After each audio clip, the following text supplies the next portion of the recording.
we're going to look back on the game. We're going to get our two legends up to have a chat with us. And here he is. He's ready for us. Please welcome Dean Windass and also John Beresford as well.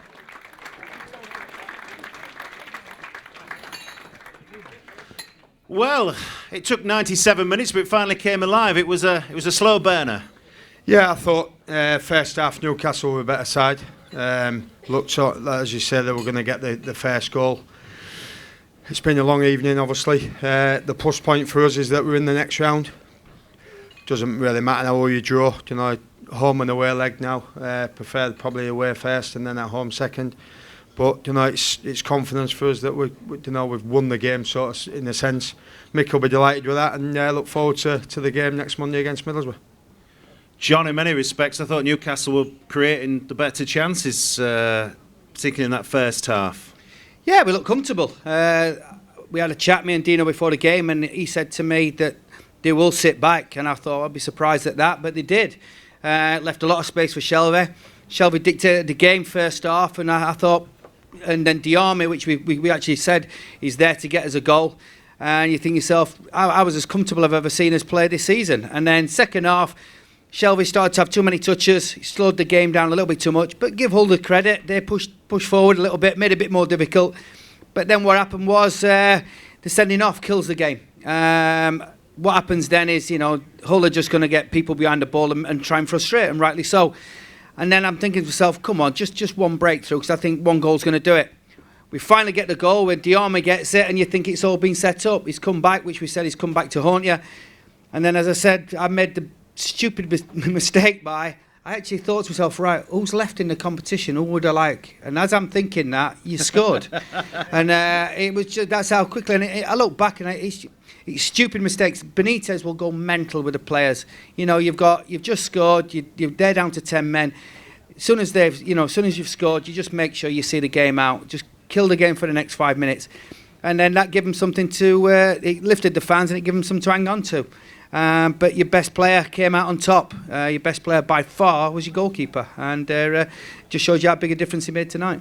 Indeed, he did. Second half we did up the tempo and we started to look more likely to score.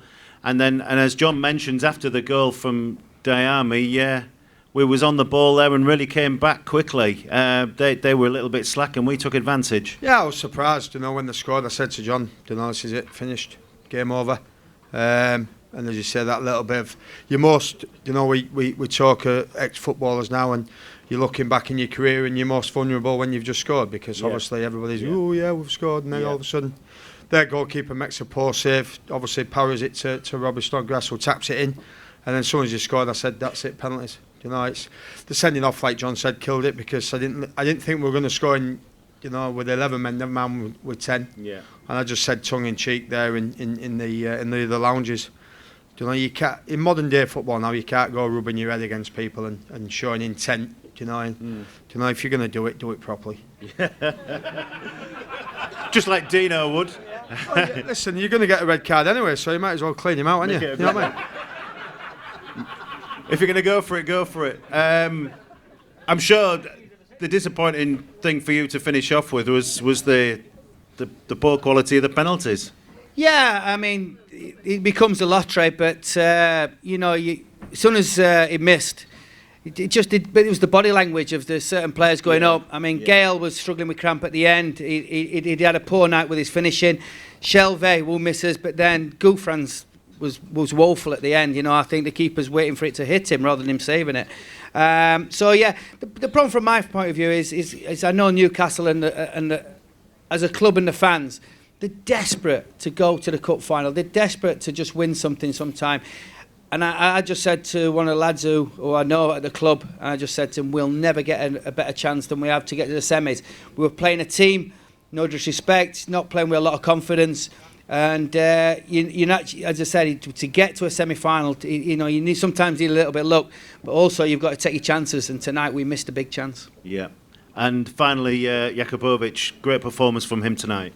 Well, I think he got the man of the match for the save from Gale. The header, and he tipped over the bar. But as you say, I just said in the other lounge, he's never let us down when he's played. He's always played in the cup competition. He's probably disappointed not to be number one, but Marshall is. he's not sulked around. He's got on with his job. You know, as you say, you can see the passion. You know, when he saved the penalties, you know, they've won, and he's kissing the badge and doing whatever. So fair play to him, fully deserved. You know, obviously been a long night, but obviously in the next round now, I'm looking forward to Middlesbrough again. Great insight. Thanks very much for joining us, Dean Windass, and it's been lovely to meet you as well, John. You've commented really well, so thank you very much. John Beresford as well, along with Dean Windass. Thank you.